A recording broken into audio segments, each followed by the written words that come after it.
Prajurit Taiksu yang tak terhitung jumlahnya mulai berkumpul. Tidak hanya itu, raksasa seperti Taiksu Senhao, Taiksu Senshi, dan lain-lain semuanya berkumpul. Xiao Yan berjalan dan berkeliling, dan sungguh sangat mengejutkan melihat sekeliling. Xiao Yan sedikit mengernyit, dan tiba-tiba dia merasakan firasat buruk. Hebatnya, bahkan bintang-bintang di sekitarnya pun mulai bergerak perlahan. Akhirnya, lebih dari selusin bintang berkumpul membentuk lingkaran. Formasi apa ini? Xiao Yan bertanya pada Gou Yan, meskipun metodenya agak istimewa. Namun dapat juga dibedakan dari penataannya bahwa itu adalah semacam formasi yang bergerak. Namun formasi yang ingin mereka susun sangat halus dan menggunakan jiwa sebagai medianya, namun tidak sederhana. Setelah melihat sekeliling, Gou Yan berkata pada Xiao Yan, bergeraklah sebentar. Apa yang ingin mereka lakukan? Haruskah kita memindahkan airnya atau membawa airnya ke sini? Melihat katalog anti-inflamasi di sekitarnya, dia tampak berpikir, tapi tidak peduli apa itu tidak masalah saat ini. Bisakah Anda mengunci Susan Hao di tempat Sue Anxing berada? Xiao Yan bertanya pada Gou Yan. Yang terakhir menoleh dan segera mengunci salah satu dari lusinan kapal, termasuk dia. Xiao Yan melangkah maju dengan telapak kakinya, dan tubuhnya tiba-tiba melintas, langsung menuju ke Susan Hao tempat Sue Anxing berada. Sue Anxing dan Ratu ada di antara mereka. Setelah mendengar apa yang dikatakan Gou Yan, kecepatan pengurangan peradangan meningkat drastis. Kemudian kolom bencana terlempar keluar dari awan guntur dan guntur Haotian yang agung dengan cepat berkumpul. Xiao Yan segera mengunci dewa virtual yang ditunjuk oleh mata anjing. Bencana di awan guntur itu seperti guntur yang turun. Guntur lurus berbelok ke sudut di tangan Xiao Yan, dan kemudian melesat pergi. Dengan ledakan, Su Senhao segera membuka lubang besar. Dengan bantuan kekuatan Haotian Lei, dia menerobos pertahanannya dan langsung menyerbu. Struktur di dalam Susan tidak rumit, dan Xiao Yan keluar tidak lama setelah masuk. Karena tidak ada Sue Anxing atau Ratu di sini, apakah Anda ingat ini? Ini yang aku ingat, kok bisa? Memang sulit mengubah posisi lebih dari selusin dewa virtual dan sekelompok pahlawan secara akurat. Melihat penampilan mereka, kemiripannya sangat tinggi.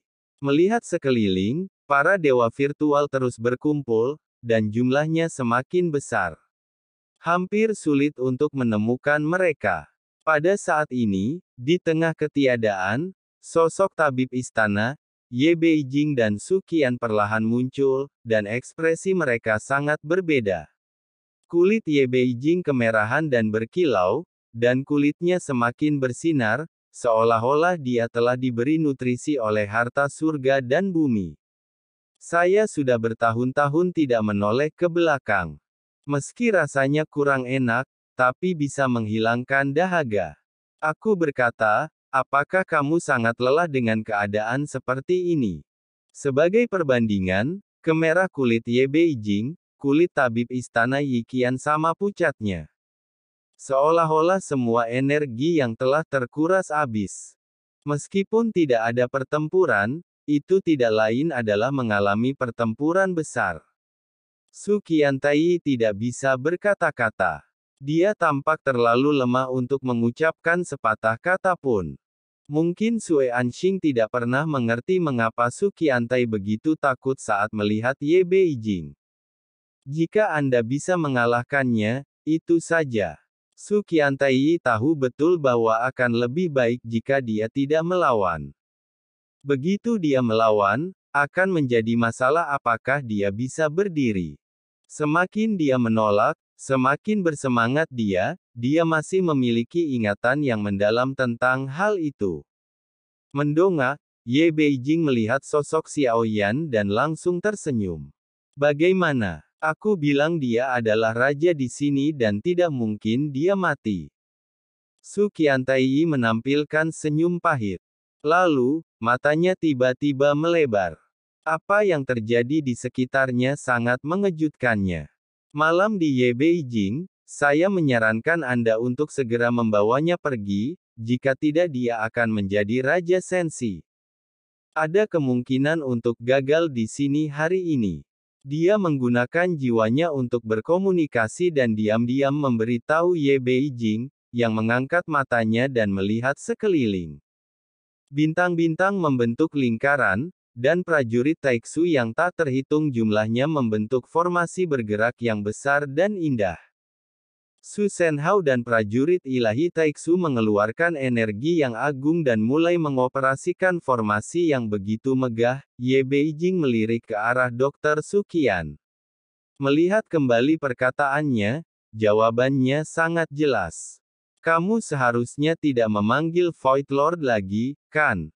Ye Beijing tiba-tiba menoleh untuk melihat tabib istana Su Qian, tetapi tidak ada rasa takut di matanya. Sebaliknya, mata indah itu berkilauan, dan kegembiraan terlihat di seluruh wajah. Kemungkinan besar jika dia benar-benar bereinkarnasi, dia pasti akan mati. Kebetulan saya belum pernah bertemu pria ini sebelumnya. Saya tidak tahu apakah dia orang yang berbakat. Bukankah akan lebih bagus jika kita bisa tinggal dan terbang bersamanya?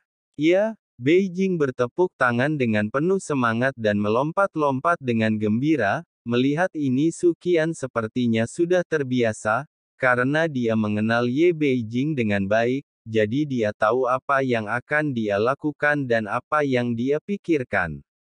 Su Zuantai menatap Xiao Yan dengan keraguan di matanya. Saat ini, dia sedikit bingung, bagaimana Xiao Yan melakukannya. Dengan kekuatannya, mustahil untuk mengalahkan Yuan Shen. Apa yang terjadi dengan boneka itu? Dokter Kekaisaran memberi tahu di mana Su Anxing berada. Xiao Yan melihat Su Qian. Setelah dokter istana muncul, dia segera menggunakan jiwanya untuk mengirim pesan. Yang ketiga dari bawah ke kiri Anda.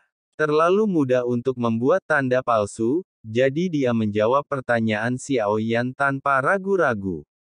Xiao Yan segera menoleh dan mengunci Su Senhao yang dikatakan Su Qiantai, dan kembali mengangkat bencana di tangannya. Teknik guntur terlarang Hao Tianzhen dituangkan ke dalamnya. Apa? Bagaimana dia mengetahuinya? Kulit Su Anxing berubah di Su Sen, dan hatinya terguncang saat dia melihat guntur yang menderu. Suan King, kamu seharusnya tidak bisa melarikan diri kali ini, kan? Xiao Yan sedikit menyipitkan matanya. Apapun yang terjadi, semuanya adalah pengaturan dan rencananya. Hanya Chang Miesi yang muncul dan membantunya secara diam-diam. Xiao Yan dikirim ke sini sebelumnya, dan pertarungan ini pun pecah. Kolom bencana mengelilingi guntur Hao Tian, dan guntur yang mengabaikan pertahanannya dapat menghancurkan dewa palsu dalam sekejap. Sekarang Xiao Yan bahkan lebih mampu menggunakan Hao Tian Thunder dengan terampil, dan inilah aturan yang terkandung di dalamnya. Xiao Yan mengikutinya dari dekat, mengamati bencana itu. Ini akan segera terkoyak. Bencana yang tiba-tiba, retakan itu sepertinya terhalang oleh suatu kekuatan. Semua Hao Tian Thunder di dalamnya menghilang dan segera kehilangan kekuatannya. Perasaan krisis yang kuat tiba-tiba hilang. Xiao Yan tiba-tiba merasakan lehernya menegang. Sebuah tangan muncul dari udara tipis dan mencekik leher Xiao Yan. Kekosongan mulai terdistorsi, dan sosok yang menjulang perlahan muncul mengenakan jubah tanah dan mahkota emas. Anda adalah Gu Zongsheng. Sosok berjubah berbicara perlahan. Mata Xiao Yan membelalak, dan tekanan dari lehernya membuatnya tidak bisa bergerak sama sekali.